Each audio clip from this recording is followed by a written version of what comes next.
हम करेंगे हर मजलूम की हिमायत। अस्सलामुअलैकुम, मैं हूं हुरैन फातिमा और आप देख रहे हैं हिमायती न्यूज HD चैनल। नजर डालते हैं आज की अहम खबरों पर। आइए आपको सियालकोट ले चलते हैं, जहां पर साबिक वज़ीर-ए-आज़म मियां मोहम्मद नवाज शरीफ, साबिक वज़ीर-ए-आज़म मियां मोहम्मद शहबाज शरीफ, मरियम नवाज, ख्वाजा मोहम्मद आसिफ जलसे से खिताब कर रहे हैं।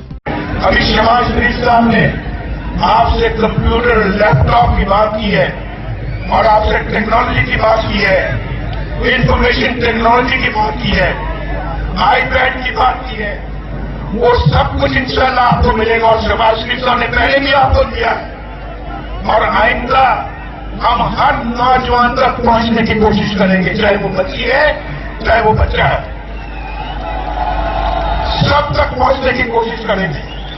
वो मेरी बहनें बैठी हैं, बेटियां बैठी हैं, जरा बताएं, आप भी बताएं, मेरी बात से पूछ रहे हैं आप?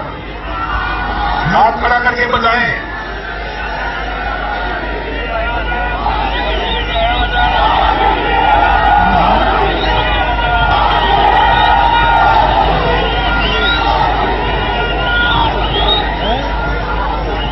भाई अब मैं बात करता हूं